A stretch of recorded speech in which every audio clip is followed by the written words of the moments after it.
Hello students, study with Rajan group YouTube channel पर आपका स्वागत है। मेरा नाम मनोज सिंह है और यह वीडियो हमारी PYQ series on speed time and distance का यह तीसरा वीडियो है। हमने पिछले दो वीडियो में काफ़ी कुछ प्रॉब्लम्स किए हैं। आई होप सबको समझ में आए होंगे। मैंने जो है लास्ट क्लास में ये क्वेश्चन नंबर 24 होमवर्क दिया था। आई थिंक सबने ट्राई किया होगा। तो इसमें समझते हैं कि क्या करना है और कैसे करना है। ठीक, तो पहले अगर देखो तो अब क्वेश्चन क्या है कि स्पीड ऑफ बोट। अब कुछ लोग सोचेंगे सर ये तो इस बोट एंड स्ट्रीम इस तरह का जो भी एक नया टॉपिक होता है, तो ऐसा नहीं है, क्योंकि इसमें भी क्या होता है, स्पीड इन्वॉल्व होती है कि नहीं होती। अब इसमें होता क्या है, इसमें ये होता है कि जो स्पीड मतलब एक बोट एंड स्ट्रीम वाला जो कंसेप्ट है, उसमें जो भी तुम करते हो वो टोटली जो है रिलेटिव स्पीड वाली चीज हो जाती है। मतलब यहाँ पे स्पीड नहीं रह जाती, रिलेटिव स्पीड रह जाती है। और जो हम स्पीड टाइम एंड डिस्टेंस वाला टॉपिक करते हैं उसमें जो है सब कुछ रहता है, एवरेज स्पीड से लेके नॉर्मल स्पीड, ये सब चीजें। और जो बोट एंड स्ट्रीम वाले कुछ प्रॉब्लम्स है उसमें जो है रिलेटिव स्पीड ही ज्यादा वो रहती है। ठीक है, तो अब इसमें समझना थोड़ा क्या है कि जैसे speed of boat in still water 10 kilometre per our से, मैं इसमें कुछ फॉर्मूले टाइप कुछ नहीं बताऊंगा, मैं सिंपल तरीके से ही बताऊंगा जो एक्चुअल मैथ होती है। ठीक, एंड दी क्या बोला है, और speed of the stream is this 2 kilometre per hour, तो how much will it take to cover 36 kilometre downstream. ठीक है, तो डाउन स्ट्रीम और अप स्ट्रीम जो टर्म है उसका मतलब क्या होता है वो बता देता हूँ पहले। डाउन स्ट्रीम यानी कि अनुकूल, धारा के अनुकूल। अब धारा के अनुकूल मतलब तो समझ आ रहा है ना। धारा के अनुकूल यानी कि धारा अगर इस साइड बह रही है तो बोट भी इसी साइड बह रही है, ये होता है क्या, बोट भी इसी साइड चल रही है, ये होता है क्या, डाउन स्ट्रीम स्पीड यानी कि धारा के अनुकूल। और अप स्ट्रीम क्या होता है, अप स्ट्रीम होता है कि धारा तो इस साइड चल रही है लेकिन हमारी बोट जो है इस साइड चल रही है, ये होता है क्या, अप स्ट्रीम यानी कि धारा के प्रतिकूल। ठीक है, तो ये चीज दो चीज समझ आई, डाउन स्ट्रीम कब बोलेंगे और अप स्ट्रीम कब बोलेंगे। अब ठीक है, अब अगर किसी को नहीं समझ आता कि कैसे धारा के अनुकूल कैसे, तो इसका बेस्ट जो है तरीका, और इसमें क्या है कि जैसे ये जब हम डाउन स्ट्रीम स्पीड करते हैं, डाउन स्ट्रीम स्पीड, तो इसमें क्या करते हैं कि जो बोट की स्पीड है, यानी कि अगर मैं बोट की स्पीड S1 मान लो, ये जो है ठीक, और जो है स्ट्रीम की स्पीड S2, तो डाउन स्ट्रीम में इन दोनों का सम होता है। अब ये कैसे महसूस करोगी, हाँ ये कैसे होता है, तो इसका बेस्ट एग्जाम्पल है स्केलेटर। अब स्केलेटर क्या है, अब स्केलेटर जो है मतलब जैसे आप लोग स्टेशन पे जाते होंगे तो चलने वाली जो सीढ़ियां होती है ना उनको क्या बोलते हैं, एस्केलेटर बोलते हैं। एस्केलेटर में क्या करते हैं हम, क्या देखते हैं, एस्केलेटर में जो हमारा क्या है, एक तरह से जो एक्सीलेटर है उसको तुम क्या मान सकते हो, धारा मान सकते हो। ठीक, स्ट्रीम मान सकते हो उसको, क्योंकि वो जो है कॉन्स्टेंटली क्या है, एक डायरेक्शन में चल रही है। ठीक, तो वो क्या हो गई, धारा हो गई। अब उसमें आप अगर खड़े हो, आप अपने आप को एक बोट की तरह समझ सकते हो, तो मान लो कि जब आप नहीं चल रहे हो तब भी धारा चल रही है, तो आपकी स्पीड जो है, जैसे मान लो धारा तो चल रही है, आपकी स्पीड जो है S1 है, धारा जो है S2 है। तो चूंकि धारा तो चल रही है यानी कि सीढ़ी चल रही है, तो मान लो कि दो जो है वो तो चल रहा है, लेकिन आप खड़े हो तब भी ओवरऑल जो स्पीड जो है वो तो जीरो नहीं है ना, क्योंकि आप तो मूव कर रहे हो, मतलब आप मूव नहीं कर रहे हो लेकिन स्ट्रीम यानी कि सीढ़ी मान लो कि मूव जो कर रही है उसकी वजह से डिस्टेंस तो चेंज हो रहा है ना। इसका मतलब क्या है कि स्पीड कुछ ना कुछ तो है, रिलेटिव स्पीड, रिलेटिव स्पीड। तो अगर धारा मतलब अगर आपकी स्पीड जीरो है तब भी कुछ ना कुछ है, इसका मतलब क्या है, वो क्या है, दोनों का सम हो रहा है तभी ऐसा है। ठीक, अब इसी में अगर आप कुछ थोड़ा चलने लगो, ठीक है, मान लो जैसे इसमें क्या लिखा है 10,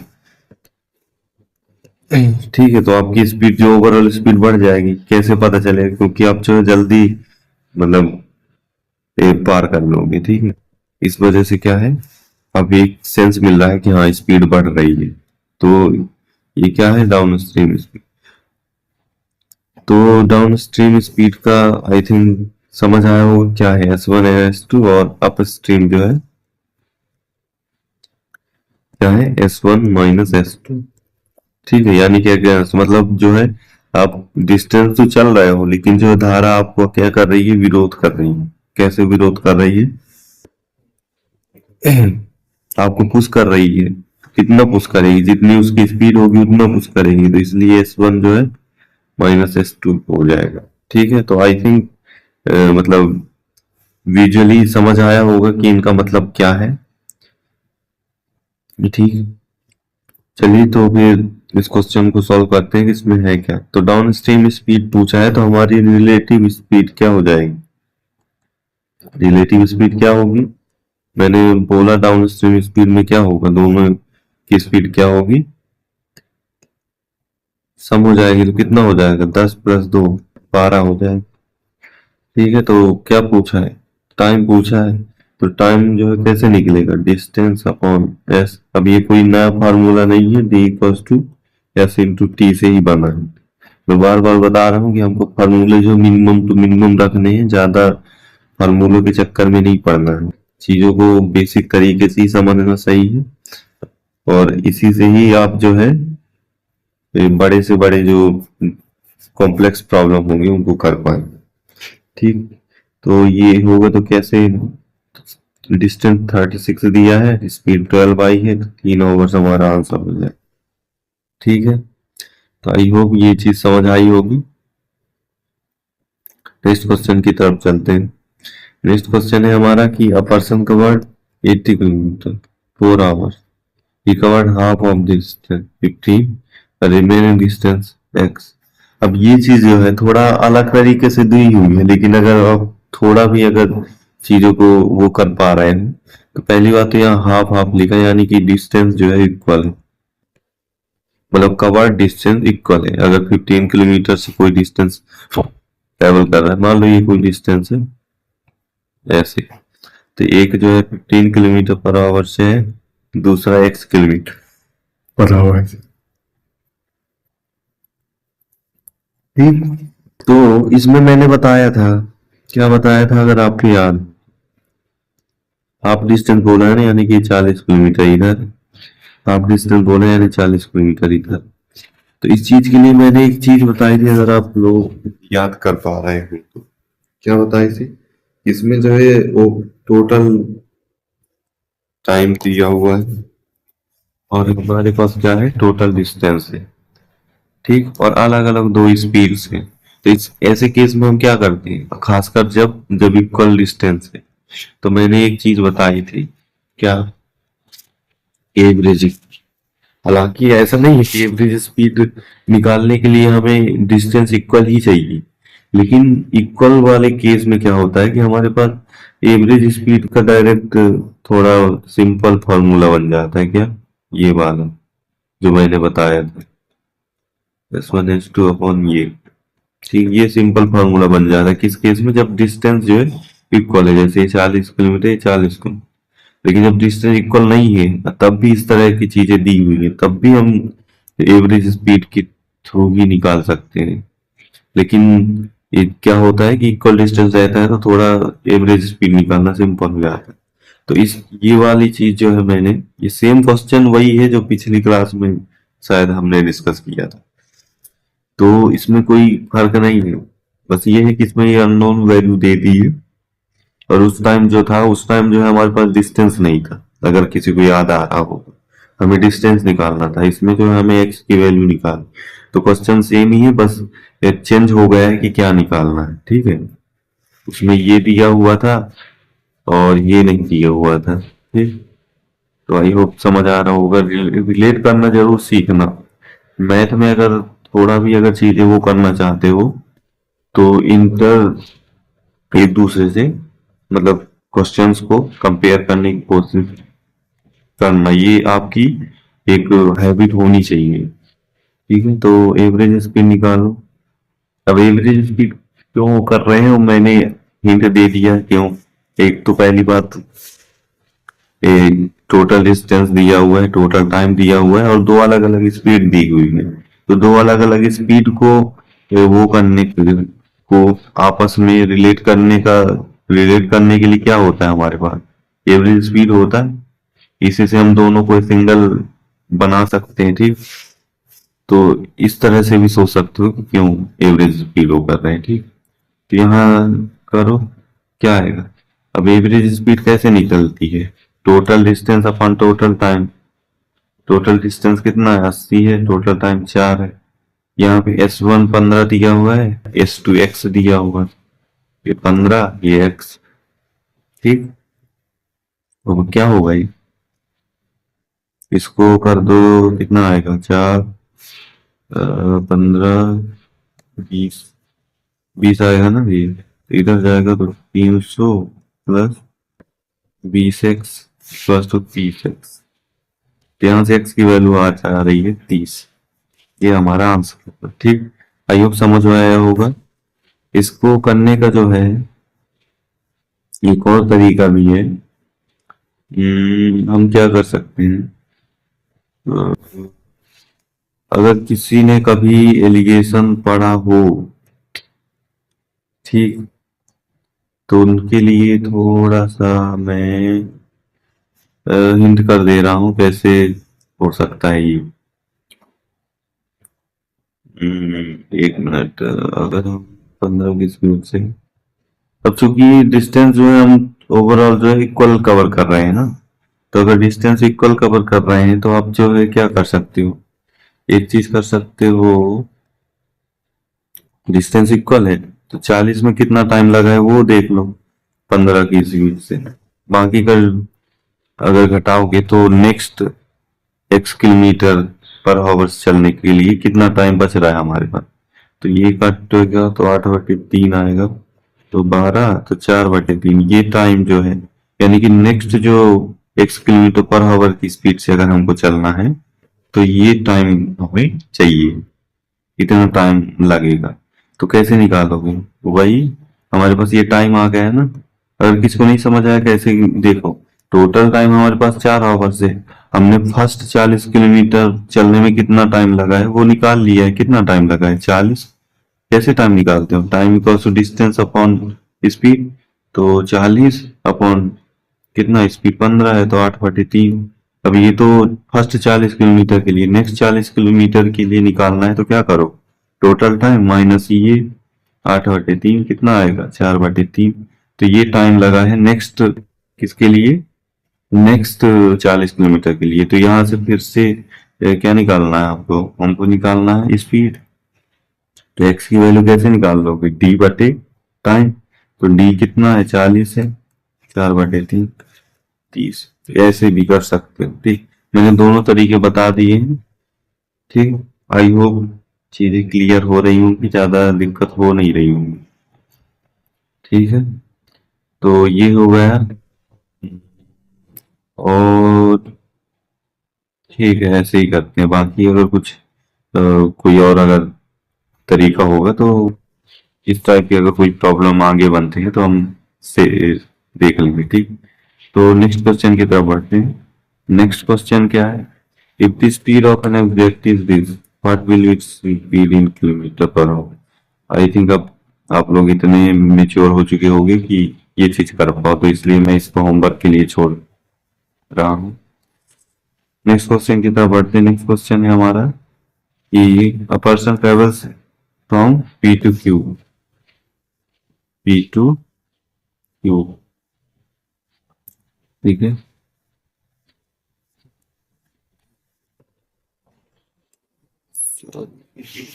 P to Q जा रहा है कितना, यहां से जा रहा है 30 किलोमीटर पर आवर की स्पीड, ठीक है। और Q to P यानी कि इधर उल्टे डायरेक्शन 20 किलोमीटर पर आवर। तो what is the average speed चाहिए। अब फिर से वही चीज, डिस्टेंस क्या है, इक्वल है, डिस्टेंस इक्वल है, क्योंकि सेम ही है ना, तो इधर जाओगे इधर जाओगे, तो अब इधर से तो आपको कंफर्म हो गया होगा कि एवरेज स्पीड का फॉर्मूला क्या लगेगा, क्या लगेगा, लास्ट मतलब इसके सेकंड लास्ट क्वेश्चन में भी बताया है मैंने, ठीक है। तो ये हो जाएगा, अब यहाँ से निकाल सकते हो, कितना आएगा, जीरो कट जाएगा, 2 4 120 5 24 आ रहा है यहाँ से। ठीक है, अगर किसी को नहीं समझ आया मतलब कैसे कैलकुलेशन किए, तो कोई मतलब ज्यादा सोचने वाली बात नहीं है, हम कैलकुलेशन पे भी अपने मतलब थोड़ा स्ट्रॉन्ग करेंगे कैलकुलेशन, उसके भी पीवाईक्यू अगर होंगे तो, नहीं होंगे तब भी हम कैलकुलेशन टॉपिक तो कवर करेंगे ही, ताकि आप जो है आपकी स्पीड थोड़ा बढ़ सके कैलकुलेशन में। ठीक है, तो ये हो गया, तो इसमें हमारा ये आंसर होगा। ठीक है, इसमें और कुछ एवरेज स्पीड जो है, ये जो फार्मूला है, अगर फार्मूला नहीं भी पता है ना तब भी इसको वो करने की जरूरत है नहीं, क्योंकि ये भी आता है स्पीड के उसमें से ही है। बस ये होता है कि जैसे यहाँ पे डी डिस्टेंस है, डी ए क्योंकि कवर तो दोनों कर रहा है ना, तो 2D हो जाएगा। ठीक, अब क्या होगा, पहला डी जो है कितने टाइम में कवर कर रहा है, 30, दूसरा डी मतलब यानी कि वापिस आते टाइम तो कितने टाइम में कर रहा है, तो अब ये टाइम कैसे आया, तो टाइम क्या होता है, डिस्टेंस अपॉन स्पीड, तो डिस्टेंस डी है, स्पीड 30 है, इसलिए टाइम, टोटल टाइम चूंकि होता है ना, total distance upon total time, तो टोटल टाइम क्या करोगे, ये ऐसे चलने में लगा टाइम, ऐसे चलने में तो दो टाइम बन रहे हैं, तो ये ऐसे करोगे, तो इसको जब सॉल्व करोगे तो ये ही बन जाता है, इसलिए हम जो है डायरेक्ट ही करना प्रेफर कर रहे हैं। ठीक, ये समझाने के लिए बता दिया ताकि आपको ये ना लगे कि अभी तो आप बोल रहे थे कि फॉर्मूला ज्यादा नहीं देखना है, लेकिन ये क्यों। ठीक, तो मैं जो है लॉजिकली ही बता रहा हूँ कि ये ऐसे डायरेक्ट बन रहा है। ठीक, बाकी अगर इक्वल नहीं दिया हुआ है तो हमको इस तरह से जाना पड़ेगा, अगर इस तरह से नहीं जाना है तो और भी तरीके हैं, मैं वो भी डिस्कस करूंगा टाइम आने पे। ठीक है, तो नेक्स्ट क्वेश्चन की तरफ चलते हैं। नेक्स्ट क्वेश्चन है, आ, एक ट्रेन है फ्रॉम ए से be on August this and this, ये तो दिस, ठीक है, तो टोटल टाइम पूछा है। अब इसमें तो कुछ है नहीं, बस अगर टाइम का कैलकुलेशन मैंने जो कि पिछली क्लास में भी एक ऐसे टाइम का कैलकुलेशन बताया था कैसे करना है, लेकिन कोई बात नहीं, इस क्लास में भी सीख लेते हैं कि कैसे टाइम कैलकुलेट करेंगे। तो पहली बात तो 19 अगस्त की बात है, 16:30 पे ट्रेन स्टार्ट हुई है। तो चूंकि 30 अगस्त तो बीता हुआ है, क्योंकि बीच में नहीं आ रहा है ना, डायरेक्ट कितना आ रहा है, 31 अगस्त आ रहा है, यानी 30 अगस्त 16 तक तो, 30 तक तो टाइम जा रहा है पूरा 24 आवर। ठीक है, क्यों 24 आवर, क्योंकि पूरा एक दिन बीत गया ना, पूरा एक दिन और एक रात, यानी 24 आवर्स बीत गए, तब ये टाइम। ठीक, अब यहाँ से आगे जाना है, अब कहाँ तक जाना है वो देखो। अब चूंकि हमें 24 आवर का साइकिल तो कंप्लीट करना ही है, तो यानी कि 0 0 पे पहुंचने की कोशिश करनी है, तो 0 0 पे पहुंचोगे कितना टाइम हो जाएगा, 31 अगस्त आ जाएगा 0 0 पे। अब 0 0 यानी कि 24 आवर भी होता है, इसका मतलब 24 ही लिख देता हूँ ताकि आपको कंफ्यूजन ना हो, 24 या फिर 0 0। ठीक है, ये टाइम होता है, तो ये पहुंचने के लिए कितना टाइम लग रहा है, ये कैलकुलेट कर पाओगे ना, मैंने क्या बोला था कि इससे पहले तक जाना है यानी 23 तक, तो 23 जाने के लिए कितना टाइम बीतना चाहिए, 7 आवर्स, प्लस, प्लस में क्या है, प्लस, क्योंकि 7 आवर बीतेगा तो 23 और 30 ही होगा, हमको तो 24 चाहिए, तो 30 मिनट और बिताने पड़ेंगे, 30 मिनट और बिताने पड़ेंगे, तो ये कितना हो जाएगा, यानी कि यहां से यहां तक आने का टाइम कितना होगा, क्या हो गया, ये 20, यहाँ से यहाँ, तो ये टाइम कितना होगा, 7 आवर अब 30 मिनट। ठीक, ये समझ आ रहा है, चीजों को सरल तरीके से ही बताने की कोशिश कर रहा हूँ। ठीक, अब यहाँ से तुमको कितना जाना है, 31 अगस्त तक, 31 अगस्त 8:45, तो ये तो 8:45 ही होगा, दिख रहा है 00 टाइम है ना, तो ये 8 आवर 45 मिनट ही हुआ। अब सबको सम कर लो, 24 plus 7 hour 30 minute plus 8 hour 30 45 minute. Minute minute को अलग से ऐड करना है, क्यों करना है? क्योंकि जो है सेम यूनिट ही आपस में ऐड होती है, आप किलोग्राम को लीटर के साथ ऐड नहीं कर सकते हो, ठीक है, दोनों में डिफरेंस है। आप ग्राम को जो है केजी के साथ ऐड नहीं कर सकते हो, आपको जो है यूनिट सेम बनानी पड़ेगी, ठीक है, इसलिए ऐसा किया जाता है। ठीक, तो हमें क्या करना है, मिनट को मिनट से ऐड कर लो और हावर को हावर से, तो हावर हावर ऐड करो, कितना आएगा? 15 39 आवर। मिनट मिनट को ऐड करो, कितना आएगा? 75 मिनट हो रहा है, यानी कि 60 मिनट से ज्यादा हो रहा है, तो हम एक जो इधर कर देंगे, कितना? 40 आवर, बाकी का बचा कितना? 15 मिनट। तो हमारा आंसर आ रहा है 40 आवर 15 मिनट। ठीक, आई होप कैलकुलेशन समझ आई होगी, ज्यादा कुछ है नहीं इसमें। मोस्टली जो है हम जो है बस इस तरह से ही करने की कोशिश करेंगे, इसको जो है डायरेक्ट करने की ज्यादा कोशिश करना मत, क्योंकि देखो अगर इसमें एक एक 2 मिनट भी लगे, वैसे इतना नहीं लगेगा, जब आपकी मतलब आप इस तरह की प्रॉब्लम बहुत सारी प्रैक्टिस कर चुके होगे तो इतना टाइम नहीं लगेगा, हार्डली 30 सेकंड से 1 मिनट का, 30 सेकंड भी नहीं है अगर आपकी स्पीड अच्छी का, तो 30 सेकंड का सवाल था ये। ठीक है, नेक्स्ट क्वेश्चन की तरफ चलते हैं।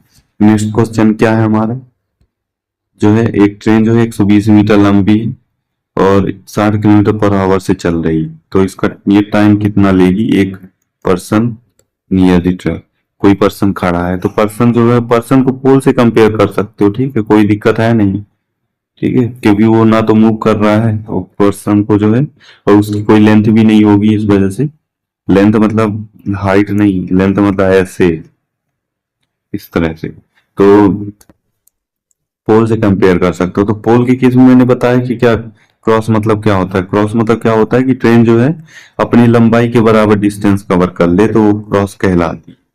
तो यानी कि हमें क्या चाहिए, हमें चाहिए, हमें क्या चाहिए, हमें बस क्या करना है, distance equals to speed into time वाला फॉर्मूला लगाना। अब यहाँ पे ये याद रखना कि इसमें सेकेंड में टाइम चाहिए, और यहाँ पे ये हो, यहाँ पे चीजें हॉवर में है और यहाँ मीटर में, तो इसको क्या करना पड़ेगा, कन्वर्ट करना पड़ेगा पहले तो। ठीक है, तो 60 किलोमीटर पर आवर ये इक्वल हो जाएगा किसके, 60 × 5/18 मीटर पर सेकेंड। इसको कैंसिल करो तो 12 कितना आएगा, 6 से जाएगा 10/3, 50/3 आएगा यहाँ पे, ठीक है, मीटर पर सेकेंड। तो यहाँ पे रख दो 50/3, टी हमें निकालना है, डिस्टेंस हमें 120 दिया हुआ है, तो कितना आ जाएगा, 360/50, यानी कि 7.2, टी इक्वल्स टू 7.2 सेकेंड। ये हमारा आंसर हो जाएगा। आई होप ये क्लियर हो। नेक्स्ट क्वेश्चन की तरफ बढ़ते हैं। एक स्टूडेंट से जो इतनी स्पीड से चल रहा है, रीचेस 6 मिनट लेट और इफ वॉक्स। अब ये क्वेश्चन मैंने बताया पहली क्लास में, शायद दूसरा या तीसरा क्वेश्चन था ये, ठीक है, तो इस क्वेश्चन को फिर से मैं बस इसको पूरा कैलकुलेट नहीं करूंगा, मैं बस जो तरीका है वो बस बताऊंगा। अब इसमें क्या है, डिस्टेंस क्या है, फिक्स है। जब डिस्टेंस फिक्स होती है तो हम क्या करते हैं, डिस्टेंस फिक्स यानी कि सेम होती है तो क्या करते हैं, हमारा क्या होता है, डिस्टेंस अगर सेम होती है तो S1 इंटू T1, ये डिस्टेंस हुई S2, और इसी को जो है अलग ना लिख के मैं इसी में इक्वल में ही लिख रहा हूँ, क्योंकि डिस्टेंस सेम है, तो S2 इंटू T2 लिख सकते हैं। अब इन दोनों, तो इस तरह से ये दोनों भी आपस में इक्वल हो जाएंगे, T1 equals to S2 into T2।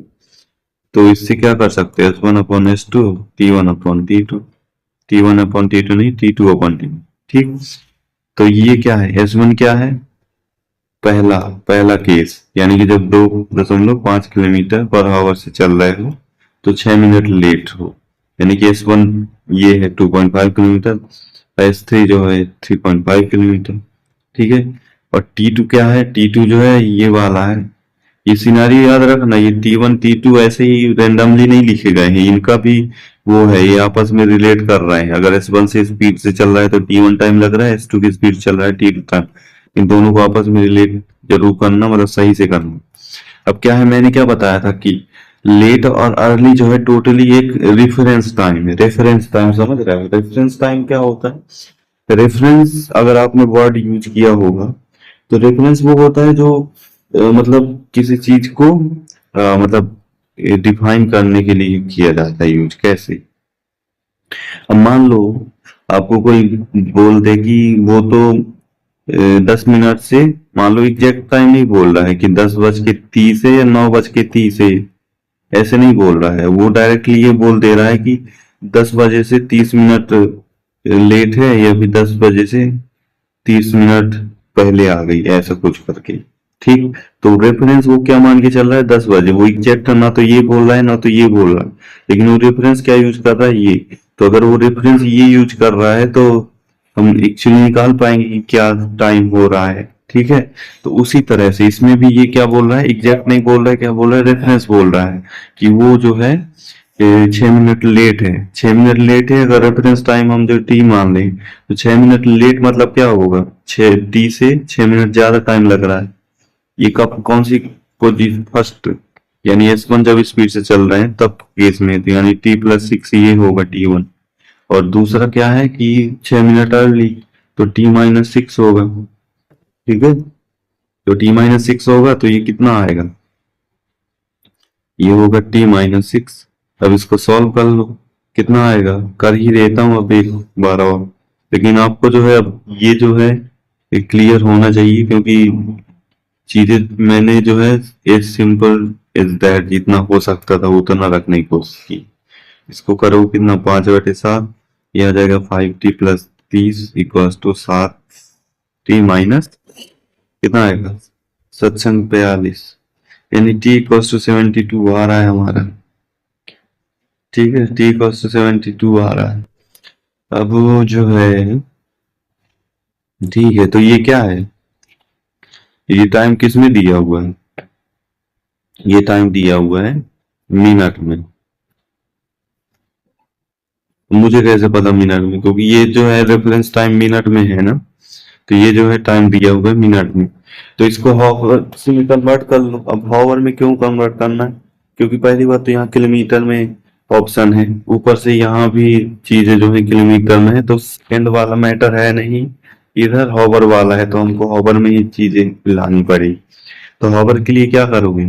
मैंने बताया था एक हॉवर इक्वल्स टू अगर 60 मिनट है, तो 1 मिनट जो 1/60 मिनट, ये 60 हॉवर हो जाएगा। तो 72 मिनट यहाँ से क्या निकाल लो? 72/60 कितना आ जाएगा? ये 6/5 आ जाएगा। ये टाइम लग रहा। ठीक है, तो अब हमें क्या चाहिए? अरे सॉरी, पहले वो कर लेते हैं वरना दिक्कत होगी वो करने में। वैसे यहाँ से भी कर सकते हो, लेकिन मैं थोड़ा चीजें सिंपल ही रखना चाहता हूँ, तो पहले हम वो कर लेते हैं जो चाहिए। क्या हमको क्या चाहिए? मान लो कि S1 की स्पीड से हम चल रहे हैं, तो हमें T1 चाहिए। तो T1 क्या था? T प्लस था ना? हाँ, T+6 था। तो T+6 कर लो, 72+6 कितना आएगा? 78 मिनट। अब यहाँ से कन्वर्ट कर लो, कितना आएगा? 78/60। ठीक है, T1 कितना आ जाएगा? 6 से करोगे 13/10 आएगा। ठीक, तो 13/10 आ रहा है। हमें क्या चाहिए? 13/10 आ रहा है, हमें चाहिए कि वो जो है 25 है ना, तो 25 इंटू 13/10 हमें क्या चाहिए था? ये डिस्टेंस कितना है? तो डी इक्वल क्या होगा? S1 2.5 था, और ये था, तो कितना आ जाएगा ये? 13×2 = 26। ठीक है, और 13×5 = 65, तो 26×6 = 32 दशमलव कितना आएगा? 13×26 = 32.5 आएगा। /10 कर दोगे तो 3.25 आ रहा है। ठीक है, तो 3.25 आना चाहिए इसका आंसर। तो इसमें अगर कुछ दिक्कत हो तो देख लेना, बाकी मैं जो है मेरे हिसाब से तो इसमें जो है ऑप्शन सही नहीं। ठीक है, तो ये आएगा हमारा आंसर। ठीक, तो नेक्स्ट क्वेश्चन की तरफ बढ़ते हैं। इसमें कोई अगर दिक्कत हुई हो, अगर आपको लग रहा है कि यहाँ पे गड़बड़ इसलिए आंसर आ रहा है, तो आप जो है मेरे को बता सकते हो, लेकिन मुझे नहीं लगता है कि यहाँ पे कोई दिक्कत है, ऑप्शन में भी गड़बड़ हो सकती है। ठीक, तो ये हमारा आंसर आएगा। नेक्स्ट क्वेश्चन की तरफ बढ़ते हैं। नेक्स्ट क्वेश्चन है हमारा कि the speed of a car is increase by this to this, by how much did the speed increase. ठीक है, अब इसमें क्या है, कुछ नहीं है, बस बोल रहा है यहाँ से यहाँ हो गया है, तो हमें जो है मीटर पर सेकंड में बता दो कि कितना इंक्रीज हुआ। तो क्या है, इन दोनों का डिफरेंस कितना आ रहा है, वो तुम्हारा इंक्रीज स्पीड होगा, उसको तुम मीटर पर सेकंड में कन्वर्ट कर लेना बस, और कुछ नहीं, होमवर्क है कर लेना, बता दिया है कैसे करना। नेक्स्ट क्वेश्चन है, अब व्हील जो है हैविंग डायमीटर ऑफ 70 के, अब इसमें थोड़ा दिक्कत हो सकती है। अब डायमीटर क्या होता है, वो थोड़ा सर्कल के बारे में बता देता हूँ। ये होता है आपका सर्कल, जिसमें ये होता है सेंटर, ये होती है रेडियस, यानी सेंटर से जो सर्कल का सरकमफेरेंस है उसके किसी भी पॉइंट से का डिस्टेंस, उसको क्या बोलते हैं, रेडियस। ठीक है, ये सर्कल है, सर्कल के किसी भी पॉइंट का उसके सेंटर से जो डिस्टेंस है उसको क्या बोलते हैं, रेडियस। अब क्या है, अब ये है कि इसी को अगर मैं किसी भी एक लाइन ड्रॉ करूं, किससे, एक लाइन ड्रॉ करूं कहां से, सर्कल के किसी भी पॉइंट से एक लाइन ड्रॉ करूं जो कि सेंटर से होके ही जाए, ठीक, और जो है ये स्ट्रेट लाइन हो पूरी, तो ये होता है हमारा डायमीटर पूरा यहां से यहाँ तक। ठीक, तो अगर ध्यान से देखो तो ये आर है, ये आर है, तो यहां से समझ आ रहा है कि डायमीटर जो है क्या होता है, 2 टाइम्स होता है रेडियस की। समझ आ रहा है ना कैसे, ये आर हो गया, ये आर हो गया, तो 2 आर हो गया, तो 2 टाइम्स रेडियस होता है। अब जो समझने वाली चीज है, आई थिंक ये चीज थोड़ा अगर किसी को नहीं पता है क्या होता है तो थोड़ा दिक्कत हो सकती है, लेकिन मैंने चीजें थोड़ा देख मतलब समझाने की कोशिश की है। अगर नहीं आई है तो कोई दिक्कत नहीं है, हमारे पास और भी टॉपिक हैं ज्योमेट्री से रिलेटेड, उसमें हम हर एक शेप्स और फिगर्स जो भी होंगे उनको समझने की कोशिश करेंगे। ठीक है, तो अभी के लिए ये है। तो इसमें क्या है कि एक wheel having diameter this will cover how much distance in meter in 500 revolution. अब 500 रिवोल्यूशन की बात कर रहे हो, ठीक है, ये सर्कल है, ठीक, थोड़ा सर्कल को अच्छे से बना लेते हैं। ठीक है, ये कोई सर्कल है, अब इसमें क्या है, रिवोल्यूशन की बात की है इसमें। ठीक है, तो पहली बात तो रिवोल्यूशन मतलब मान लो ये कोई पॉइंट है यहाँ पे, ठीक, यहाँ पे सर्कल एक बार ऐसे घूमा, कोई पॉइंट है, ठीक है, मान लो यहाँ से स्टार्ट हुआ, आप जब व्हील घूमेगा तो पॉइंट भी उसके साथ मूव करेगा, तो मान लो कि वो पॉइंट जो है फिर से वापस आ गए, तो ये कहलाएगा एक रिवोल्यूशन। ठीक है, ऐसे ही दो रिवोल्यूशन, ऐसे करके 500 टोटल रिवोल्यूशन करने हैं। ठीक है, तो 500 करने हैं, तो इसके लिए क्या है, रिवोल्यूशन किसको बोल रहे हैं, हम बोल रहे हैं कि ये वाला जो इतना जो डिस्टेंस है अगर वो कंप्लीट हो रहा है तो उसको एक रिवोल्यूशन बोल रहे हैं। तो हमारा ऑब्जेक्टिव क्या है, हमारा ऑब्जेक्टिव है कि ये डिस्टेंस कितना है वो पता कर। तो ये डिस्टेंस क्या होता है, कुछ नहीं, ये डायरेक्ट फॉर्मूला होता है क्या, सरकमफेरेंस का। अब कोई ये मत बोलना कि सर अब ये फॉर्मूला कैसे आएगा, तो ये जो है थोड़ा मैथमेटिकली कॉम्प्लिकेटेड है, तो आप जो है इसको याद ही रखो तो सही है। सरकमफेरेंस जो है क्या होता है सर्कल का, वो 2πr होता है, यानी कि ये जो पूरा सर्कल है ना, इसकी लेंथ, इसका जो ये जो है पूरा ये लेंथ क्या है, उसको क्या बोलते हैं, सर्कमफेरेंस, वो होती है 2πr। ठीक है, तो हमारा डिस्टेंस जो है, या फिर एक रिवोल्यूशन कितना डिस्टेंस पॉइंट कवर कर रहा है, ये वाला पॉइंट यहाँ से ऐसे घूम के यहाँ वापस आएगा, तो कितना डिस्टेंस कवर कर रहा है वो क्या होगा, 2πr। अब आर हमारा क्या होगा, ये हमारा डायामीटर है, डायामीटर क्या होता है, ये होता है ट्वाइस इंटू रेडियस, तो हमारा क्या बोलते हैं, हमारा जो है रेडियस क्या हो जाएगा, 35 हो जाएगा, आधा हो जाएगा उसको। तो इसको सॉल्व कर, पाई की वैल्यू 22/7 होती है, देखो तो 5, ये आ जाएगा 200, कितना है, अब ये याद रखना कि ठीक है, ये है ना 2 पाई आर, तो कितना आएगा 7,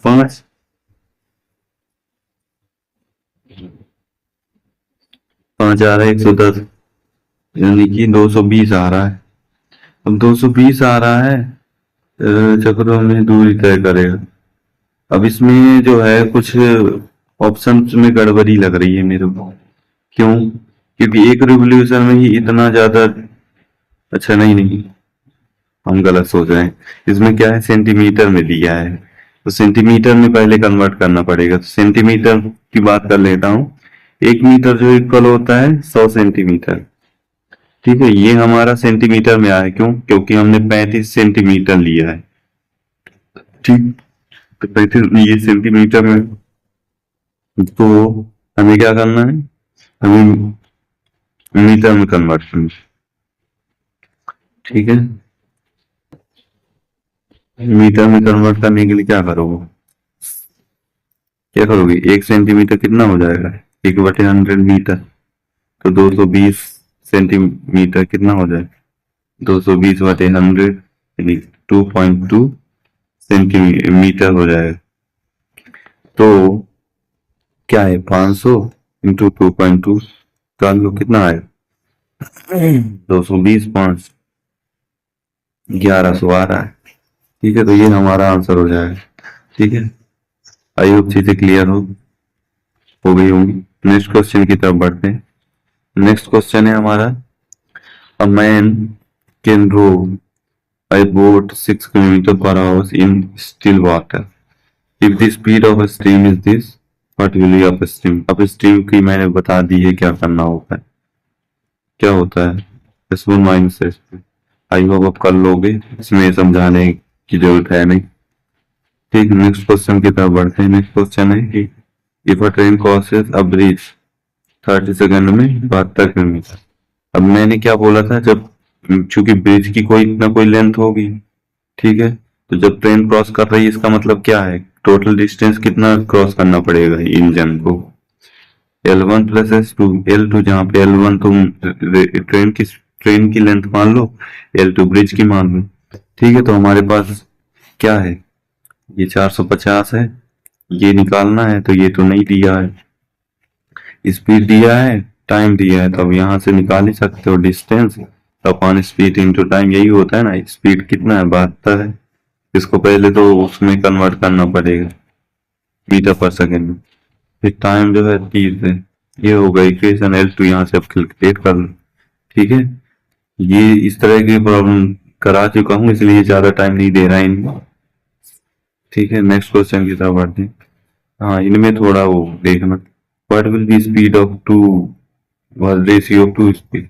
अब इसमें तो कुछ है नहीं, अलग कुछ बोला ही नहीं है, बस इनको रेशियो निकालना है। रेशियो तो पता ही है ना कैसे निकालना। जब ऐसे बोलता है कि रेशियो ऑफ टू स्पीड, तो हम पहले वाला है लिखते हैं, रेशियो दूसरे वाला, बस, और क्या है, ये कुछ था ही नहीं इसमें। नेक्स्ट क्वेश्चन की तरफ, Sonu walks at a speed of 80 meter per minute and Monu जो है दिस, तो हु इज फास्टर।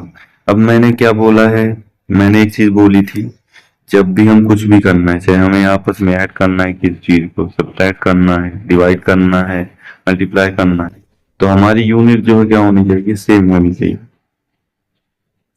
ठीक है, फिर चलो डिवाइड और मल्टीप्लाई तो ज्यादा बोल दिए, वो तो नहीं जरूरी है, लेकिन जब जोड़ना है या घटाना है तो यूनिट क्या होनी चाहिए, सेम होनी चाहिए। एक और चीज, जब हम कंपेयर करते हैं तब भी यूनिट सेम होनी चाहिए। ऐसा क्यों? क्योंकि मैंने क्या बोला कि जब ऐड और सब्ट्रैक्ट करते हैं तो यूनिट सेम रखनी चाहिए, क्योंकि जब हम कंपेयर करना है, जैसे T1 बड़ा है T2 से, ठीक है, ये अगर हम बोल रहे हैं, इसका मतलब क्या है, हम डिफरेंस ही ले रहे हैं दोनों का, कि वो दोनों, इसको जो है ऐसे लिख सकते हो कि नहीं लिख सकते, इसका मतलब क्या है कि हम डिफरेंस ही ले रहे हैं, यानी कि डिफरेंस, यानी कि जोड़े घटा रहे हैं। तो मैंने फिर वही बोला कि जब जोड़ा घटा रहे हैं तो हमको ध्यान रखना है कि यूनिट जो है सेम होनी चाहिए, इसलिए हमको जो है यहाँ भी देखना है कि यूनिट सेम है कि नहीं है। तो आप देख पा रहे हो कि यूनिट सेम नहीं है। क्यों नहीं है? क्योंकि एक तो 80 मिनट मीटर पर मिनट है, एक है 1.2 मीटर पर सेकेंड। तो हमें ये वाला क्या करना है, दोनों से कोई कर लो, या तो मिनट को सेकंड में कर लो या सेकंड को मिनट में। यहाँ पे बेस्ट तरीका क्या होगा, हम सेकंड को मिनट में कर लेते हैं। तो ये 60 मीटर पर मिनट है ना, नीचे क्या होगा उसको चेंज करने के लिए क्या करना पड़ेगा। मैं बेसिक तरीके से बता दे रहा हूँ ताकि आप जो है कर पाओ।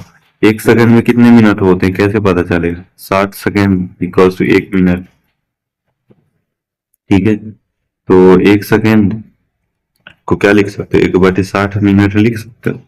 तो सेकंड को 1/60 मिनट लिख दो, तो कितना आ जाएगा, ये आ जाएगा 1272 मीटर पर मिनट, ये आ जाएगा। तब इन दोनों में से बड़ा कौन है, ऑब्वियसली पता कर ही पाओ, तो अब आंसर कर पाओगे ना कि कौन सा सही है। ठीक, कितना, और इन दोनों का डिफरेंस जो है 8 है, तो कौन सा सही है, ये वाला भी सही है, क्योंकि मोन्टू जो है, मोन्टू की स्पीड क्या है, मोन्टू की स्पीड कम है, तो मोन्टू फास्टर तो नहीं है। ठीक है, तो इसमें गलत है क्या, फास्टर क्या होना चाहिए, सोनू फास्टर होना चाहिए यार। 1272, हाँ, मोनू को फास्टर होना चाहिए, सोनू को फास्टर होना चाहिए। चलो इसमें एक करेक्शन कर लेना यहाँ पे कि मोन्टू तो नहीं होगा, मतलब ये डिफरेंस जो है सही है, लेकिन ये मोन्टू आंसर नहीं होगा, इसमें मोन्टू की जगह सोनू बनना पड़ेगा। ठीक है, तो ये देख लेना। ठीक है, तो आई होप ये समझ आया होगा। और एक और क्वेश्चन कर लेते हैं, how much distance will motor covers in 4। अब इसमें कुछ नहीं है, इस टाइम को जो है बस तुमको हॉवर्स में लिखना है। क्यों, क्योंकि चूंकि हमारा किलोमीटर में चाहिए डिस्टेंस, ये तो है ही, बस इसमें दिक्कत है कि ये मिनट में है, तो मिनट को हॉवर में कन्वर्ट करो, टोटल टाइम जो है हॉवर्स में जो आएगा वो लिखो, और जो है तुम्हारा आंसर हो जाए। बस टाइम कन्वर्जन बता दे रहा हूँ, बाकी आपको जो है डिस्टेंस कैसे निकालना है वो आपको ही देखना है, क्योंकि बहुत बार बता चुके। क्या है, मिनट को हॉवर में कन्वर्ट करना है, क्या करते हैं, 60 से डिवाइड कैसे क्यों करते हैं, तो 1 हॉवर इक्वल्स टू 60 मिनट। ठीक है, तो 1 मिनट इक्वल्स टू 1/60 हॉवर, अभी पिछला ही बताया पीछे ही। ठीक है, तो क्या होगा, 40 मिनट के लिए 40 से मल्टीप्लाई हो जाएगा, 2/3, तो 4 प्लस 2/3 कितना टाइम हो गया, 12, 14/3 ओवर आ रहा। ठीक, ये टाइम हो गया, और distance equals to speed into time निकाल लो, लगा दो, ये फार्मूला सब कुछ है आपके पास। ठीक है, तो निकाल लोगे, आई होप आगे बताने की जरूरत है नहीं मुझे। नेक्स्ट क्वेश्चन क्या है, रनिंग पैरेलल सेम डायरेक्शन। ठीक है, सेम डायरेक्शन में faster passes is slower in this, तो बस क्या है इसमें, इसमें कुछ नहीं है, इसमें क्या है, रिलेटिव स्पीड जो है, मैंने क्या बोला था, रिलेटिव स्पीड 3 तरह का सिनेरियो बनता है, एक तो दोनों जो है सेम डायरेक्शन है, एक जो है अपोजिट डायरेक्शन में है। ठीक, एक जो है, मतलब दो दो केसेस हैं अपोजिट डायरेक्शन के, एक तो दूर जा रही है, एक पास आ रही है। ठीक, तो ये वाला केस है, इन दोनों केस में क्या होता है, स्पीड का सम होता है, इस केस में क्या होता है, स्पीड का लिख लें। तो यहाँ से रिलेटिव स्पीड 46 माइनस 30 कितना 10 आ जाएगी। आपके पास स्पीड है, आपके पास टाइम है, तो क्या लेंथ नहीं आ सकती, इक्वल लिखा है तो लेंथ इक्वल लिखा है, तो ट्वेल्व इक्वल टू तुम लिख सकते हो S1 इंटू टी। ठीक है, तो 10 इंटू 5/18, चूंकि हमें मीटर पर सेकेंड में चाहिए, टाइम 36 है, तो कितना आ जाएगा, 10 एल की वैल्यू 50 आ रही है, ये हमारा आंसर होगा। ठीक है, तो चलिए आज के लिए यही रखते हैं। ये वाला क्वेश्चन क्या है कि अपर स्ट्रीम वाकिंग कंपनी का, हाँ, तो एवरेज स्पीड चाहिए, तो इसमें कुछ करना है नहीं, ये आपके लिए होमवर्क है, करके आना। ठीक है, चलिए वीडियो को एंड करते हैं, वीडियो को लाइक कर देना, सब्सक्राइब कर देना चैनल को, और तो हमारे टेलीग्राम ग्रुप को जरूर ज्वाइन कर लेना। टेलीग्राम ग्रुप का जो लिंक है हम जो है डिस्क्रिप्शन में प्रोवाइड कर देंगे। तो नेक्स्ट क्लास जो है हमारा इस टॉपिक की लास्ट क्लास होगी। अगर किसी प्रकार का भी आपको डाउट है या किसी भी ऐसे क्वेश्चन जो कि हमने अभी तक कवर नहीं किए या फिर नेक्स्ट वीडियो तक में कवर अगर नहीं कर पाएंगे और आपको लगता है कि ये हमें आना चाहिए या फिर इम्पोर्टेंट है आपके एग्जाम के लिए, तो आप जो है ग्रुप में पर्सनली वो कर सकते हो, जिसको हम या तो किसी शॉर्ट वीडियो की मदद से समझ लेंगे या फिर ग्रुप में आपको बता दिया जाएगा। ठीक, तो चलिए ठीक है, वीडियो का एंड करते हैं। धन्यवाद वीडियो